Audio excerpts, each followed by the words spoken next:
And at what point do agents start replacing your employees or Yeah. your teammates or So other people? I think we've already started to see that.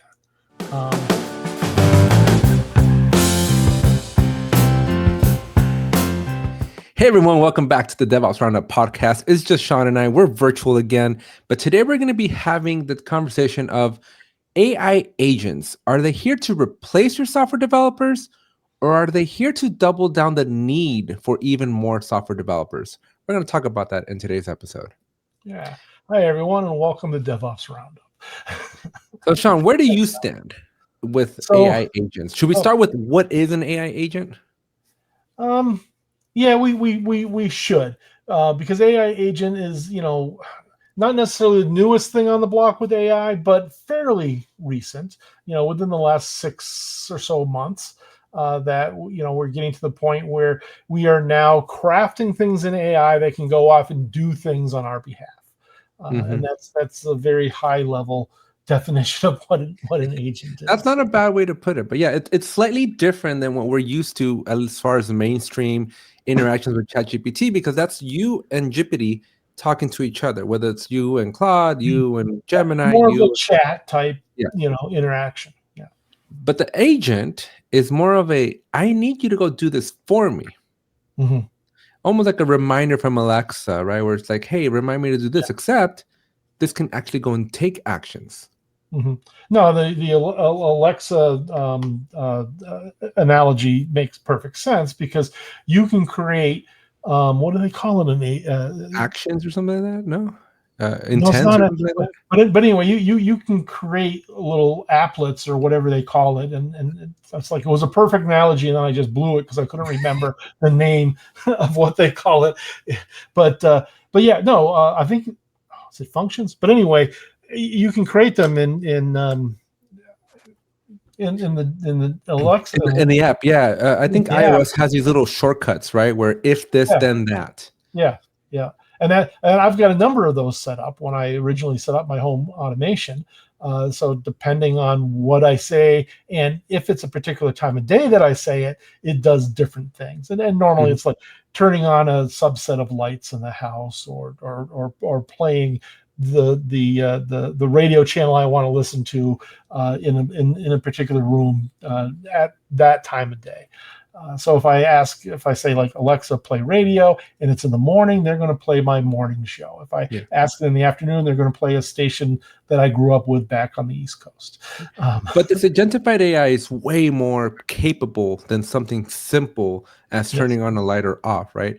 An AI agent, it does depend on which software vendor you're going with, right? Whether you're looking at ChatGPTs or OpenAI. They all have their nuances, yeah.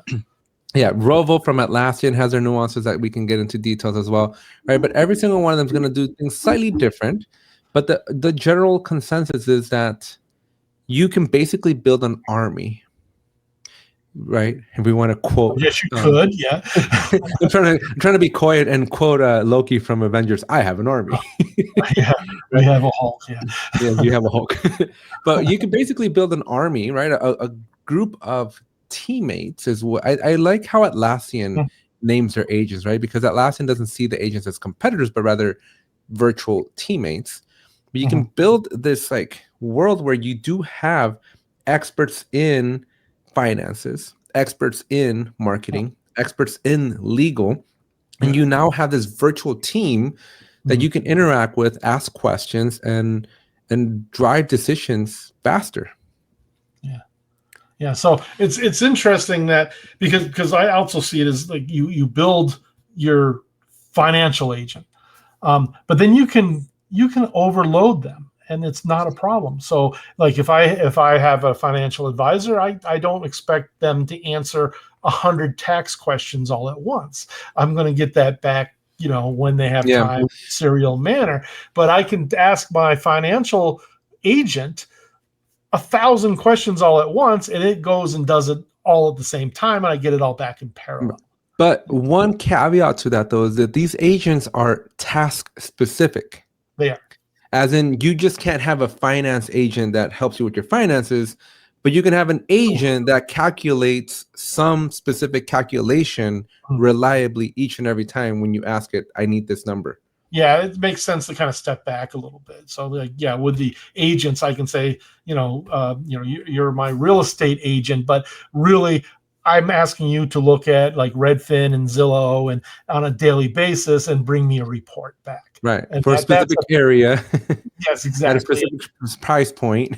Yeah. You give it all the criteria. Yeah, I want it to have a swimming pool. I want it to, have this much acreage, and all the different things that you can ask a real estate website, and then it comes back. But you can't tell it, if you find a red house, go out and find 9 blue houses and things like that. That's a little beyond its capabilities today. Right. So the agents do one thing really, really well. Mm-hmm. It's how I like to describe it. Yeah. However, I have seen, or I guess we should go, what it can do, what it's one thing that it can do is actually quite powerful. I've seen demos of OpenAI's agents where you can tell it, go to this Facebook marketplace, find me a listing for 1967 Mustangs, Okay. right? And then go bid on it, or go request information, or go find out, is it still available? And if it is, like, it'll actually call somebody, right? It'll give you a transcription of the conversation. And if you allow it to, can actually like put bids on your behalf as well. Yeah. Which is where we probably start transitioning to, at what point do agents start becoming scary? And at what point do agents start replacing your employees or your teammates or other people? I think we've already started to see that. But it's different in different verticals, different company types. So we've seen that with some very prominent companies with their tech support, that they're not outsourcing, they're replacing their tech support with agents. What do you call it if you don't outsource it? You're not insourcing it, you're a-sourcing it? Yeah, I don't know if there's a sourcing name for it yet. I-sourcing. We're going to embed I-sourcing. Let's write a blog post. AI sourcing. Yeah. AI sourcing is I-sourcing. Yeah. But yeah, you're essentially I-sourcing your work now. Yeah. So we've seen it in more of the entry level knowledge workers. So the frontline tech support people that are pretty much just going to be going through a script anyway. Did you turn it on and off again? Did you plug it in, unplug it? Are they lights blinking on it? Whatever you're calling for tech, that has been replaced at a number of companies already with AI. Now, I'm not gonna lie, I hate that. I do too. I was calling up the hotel that we were at this past weekend, and I needed help because my shower head wasn't turning on. And the AI was like, how can I help you? And I'm like, I don't need your help, because I am not going to describe my problem to you, because you are following a script and my problem is not on your script. Yeah. That's a problem I have anytime I break down and actually call for support. And I hate that. But it's usually I run into it's because I don't have permissions to do something, like with the cell phone carrier or something. They want me to, register or validate a device, and you really need to have someone from the vendor do it. But yeah, their script is just, and it goes back to our troubleshooting episode, where they want to ensure you've done the basic troubleshooting to get to the point of calling support, but they're going to make you go through it all over again.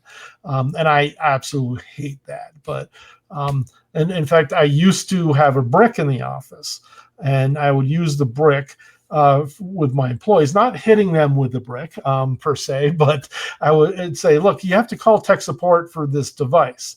Here's a brick. And they're like, what? What the hell do I need a brick for? I'm like, pretend that's the device you're calling about. So when they say, did you unplug it? Unplug the brick. Did you look to see if lights on? Look at the brick and answer all the questions as it relates to the brick. And then you'll get through that nonsense. And then you'll get to somebody that can actually, and then you don't refer to the brick anymore. You refer to the actual device. The actual problem. Now, it'd be interesting to see how AI handles that. And yeah, it's because as smart as AI is, it's really pretty dumb, because you could really, throw AI for a spin, or make it spin on its side by just playing with the answers you give it. Well, because AI is just the next. Well, for this context, AI is the next step in your phone trees. So, like you used to call up someone and press 0 for this or that, and if you spam 0, then you'd eventually get to an operator. Well, that's all been replaced for the most part with AI now, and but you can still fool AI to get around it to talk to somebody. You just ask more and more difficult questions that it can't figure out, and let me connect you with a specialist. So the theme so far has been though that AI agents is cool, they're handy, more gimmicky than anything else. But the real question that we started off with is it ready to replace your software engineers? And my answer is no. Yeah, I agree with your answer. I also say not yet. I do think it will, but I don't think it's now. And so let's fast forward though. Let's, for devil's advocate, let's pretend that the technology was ready. Let's pretend Robo actually worked. What happens next? What happens next? Yeah, assuming the technology, imagine that an AI agent actually can be comparable with respect to competence with an actual individual, a human being. Where do you see the market going? Like, will it replace them or will it cause for more demand? I think more demand. I like to have a more optimistic view of our oncoming AI overlords, that it will improve or increase the need for software engineers in the near term. And in fact, I've had this conversation a number of times with other colleagues where I see the adoption of AI as a large bell curve, where we are just exactly, Alex draws a bell curve for us. But make sure in post you add a line that follows my finger. Yeah, I need to get better at editing to do that. I'm sure that's possible. I don't know how to just have an AI agent go follow Alex's finger. Yes. So yeah, that's something I need to explore. The software that we're using to record these seems to be on the lagging side of AI, as opposed to the tools that I use to like cut this into shorts. That has a ton of AI stuff that I'm using that is really fun to play with. But yeah, going back to the bell curve, I think we're on the starting of the curve going up. And that's where we are with AI adoption.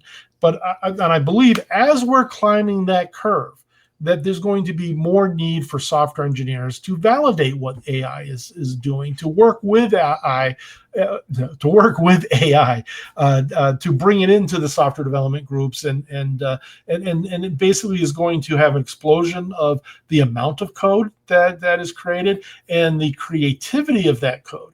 Because basically what I see the early AI solutions doing is getting rid of the mundane part of software development. And that allows the software developer, the ones that are basically artists in what they do, focus on the art, and they don't have to worry about the mundane because AI is doing that part for them. However, once we get to the top of the bell curve and start going down the other side, I see AI reducing the need for software engineers. So I think there was going to be a flood, and then there's going to be a famine. Is that bell curve a 3 to 5 year bell curve, or is it a 1 year bell curve? And that's a debate that we're having internally at ReleaseTEAM. I have a business partner that thinks it's a 1 year bell curve, where I argue that no, it's not a 1 year bell curve. Well, this stuff moves fast. It moves really, really fast. But agents with OpenAI have been around for a year. They are on the premium tier of OpenAI. You got to be on the $200 a month tier. Yeah. And so this stuff ain't going to be cheap. Even with Atlassian, you're going to burn through your credits real quick. Right? But I think my perspective on the question is, I think threefold. Let me see if I can remember all three. Number one, you're going to need more engineers, more software engineers specifically, for a couple of reasons. 1A, like you said, right? They need to manage. There's going to be way more code being outputted. And so just because the code is being outputted doesn't mean that the code is valid, doesn't mean the code is efficient, doesn't mean that the code is valuable. So somebody's got to tame that still. And I don't think that AI is going to be able to cross-check AI. So yeah, my That's not gonna make sense. initial thoughts was it isn't. However, I have had AI do exactly that, and it came out fairly well. I needed a Python But a script to hallucination on top of a hallucination is gonna end up with a double hallucination. possibly, but the chances that it the hallucination negate each other. yeah, I will know. I would say that the hallucinations are becoming more and more rare. And so what I did recently is I needed a Python script to do something. I didn't really have time to sit down and do it, and so I asked AI to do it. This is a particular customer AI that I don't think is well used, so I won't name it. But it created a Python script, and it was fairly quick. And so I ran it. It didn't work. So I just cut and paste it right back into the same prompt and said, debug the script. and it did. And then when I ran that, it not only did it work, it did exactly what I wanted it to. So yeah, but it it's is still different than like that's still that technologically fixed the script, but was it the right script to build is the question I'm questioning. Oh, well, you have to give the prompts correctly, and you Well, have that's what to I'm saying. Like you're still gonna need a human in the loop. Oh to yes, kind yeah. of validate that. I'm not arguing that. So that was one. That was 1A. 1B is going to be every industry is going to be impacted by the advent of this technology, right? Mhm.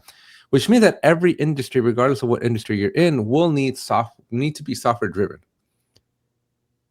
right? True. Yeah. And we're already seeing that. There's you got a lot of companies that happened 20 years ago, and so many companies are, if they don't have their own software department, they are heavily reliant on software. Right. But a lot of companies that are traditionally not software companies, like the Mars Corporation, who makes chocolate bars, right?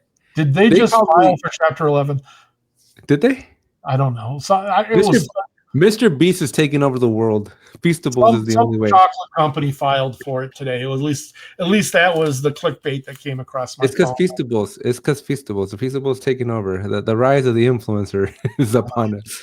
But anyways, these companies, I think just bear with me for a second. These companies that traditionally are not software, they're like, oh, well, we don't need to hire these engineers we don't understand because we're not a software company. Mm-hmm. We're just going to get AI agents to do the work for us since we do need to compete and stay relevant. I think those companies are going to need double the amount of software engineers just to maintain that code because it's going to be like a foreign language to them. Yeah, I agree. But I also believe there'll probably be a number of early adopters that don't realize that and are going to get burnt for it. Probably. Yeah. Another couple of things that come to mind as to why I think you're going to need more developers is because I think your one developer, and you kind of alluded to this earlier, right? Your one developer is going to be hyper efficient. Mm-hmm.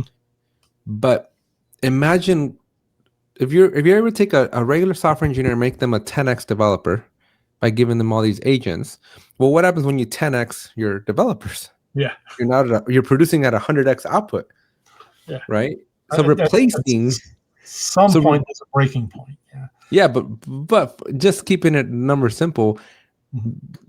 Removing your software engineers doesn't make sense because you need more people but you're basically adding tentacles to your engineers, right? Their ability to multi-perform. Yeah, so basically you're making them into like an octopus or something. Yeah. So everyone's Doc at the. So ReleaseTEAM, DevOps tool specialists. We provide professional services and software reselling around the leading software DevOps tools like Atlassian, GitLab, GitHub, JFrog, and others.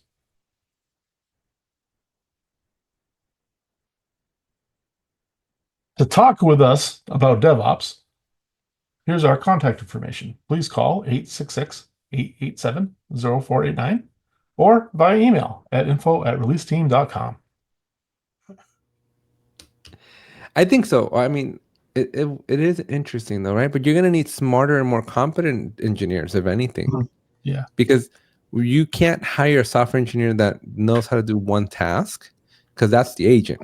You need to know how to hire an engineer that can like broadcast out and basically rotate round robin through their agents to figure out, okay, what's going on here. Yeah. So that basically explains, the front end of the bell curve. And I think this is a 3 to 5 year journey to climb this bell curve. But then once we get to the top, so the entire time we're going up this bell curve, management of these companies are drooling over the fact that we can get rid of engineers. And the investors are looking at companies and like, well, if they can reduce all these engineering headcount, these companies are much more valuable. So we'll get to that tipping point where we don't need that many engineers to babysit AI anymore, and AI can basically handle most of it. And then we're going to start seeing engineers needing to find other, means of work. So what do you think that will mean for society then? Oh, I don't know if we want to go into that in this episode, but yeah. Another 20 minutes. Yeah. Hit that subscribe button, drop a like, and we're immediately transitioning to the next episode. I do think that's an episode in itself. What does the post-AI apocalyptic landscape look like? Is it a hellscape or is it paradise? I like to. Are we all just going to become plumbers? Yeah, I guess we're always going to need water, right? AI is not going to replace the need to have a drink. Make sure you hit that subscribe button, folks, because we have an interesting episode coming up for you in the very near future. Thanks, so, Sean, everyone. to close us out, any parting thoughts other than the fact that the AI overlords are going to take over? Have I told you about that episode of Silicon Valley with the AI overlord? I've watched all of it, but I don't remember. Yeah, there's an episode where oh boy, what's the Guilfoyle? Yeah, all those best stories start with Guilfoyle. They do, but there's an episode where they towards the later seasons when they're finally funded and they have an office. That Guilfoyle has like an AI thing, right? AI Dinesh that he built or whatever. Oh yeah. And then, but he's positively speaking in a positive term because he's like, when they take over, I want them to remember me that I was on their side. Yeah. That's gonna be this episode. All the archives of the internet's data is gonna be like Sean and Alex were on pro AI team. Yes. So I used to be very polite to AI until I read a news article that is burning resources, and they just need to be blunt and just tell it what you want, just the facts. But if you're like, please do this, that burns up all sorts of processing power. I don't know if that's true, but I decided to stop being polite to my AI. I read the same article that your please and thank yous are, because at least when you say thank you, then it's prompting an AI to respond back another call for you. And that was another, maybe not the please, but definitely the thank yous. Thank you. Okay. Were because it's technically another prompt. Okay. But being nice at the beginning is probably not as hard. Not as part of the same prompt. Well, maybe I'll start being polite again because I like being polite. So yeah.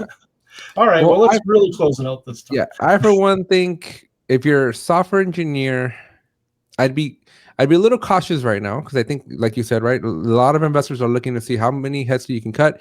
As of this recording, Amazon just cut 14,000 jobs. Similar reason.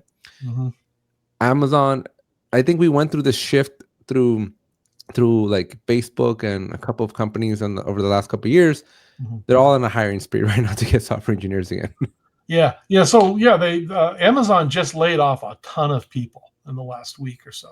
I don't think they were the software engineers though. I think I don't think they were either. I think most people forget that Amazon has like 300,000 plus employees. Yes.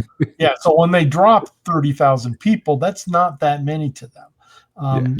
It's terrible if you were one of those individuals, and I don't want to make light of that.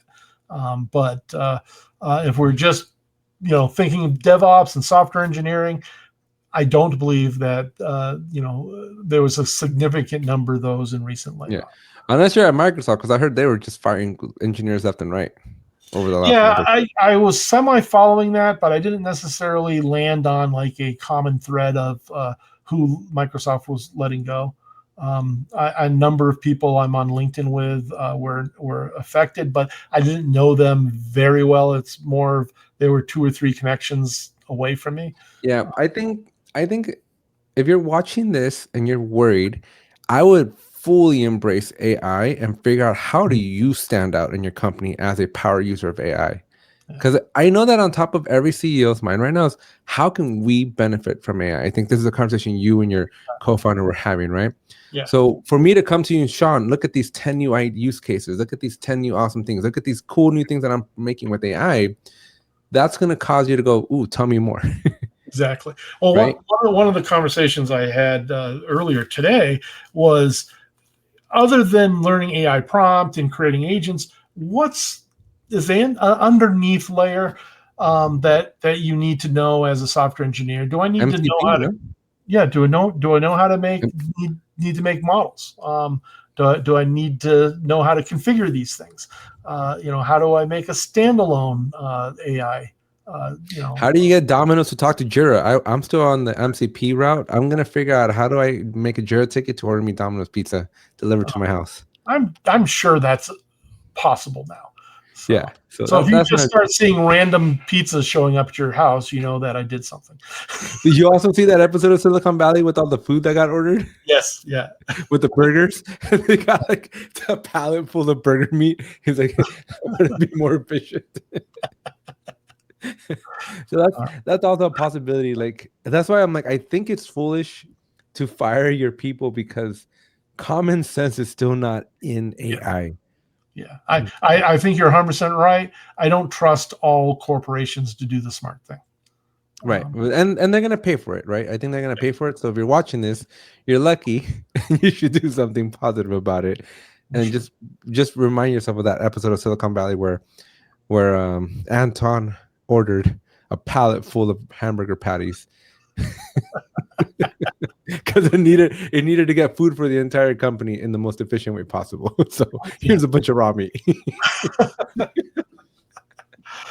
All right. Well, thanks everybody for watching, and Subscribe. next episode we'll say hellscape or paradise. Yeah. Yep. See ya. Bye.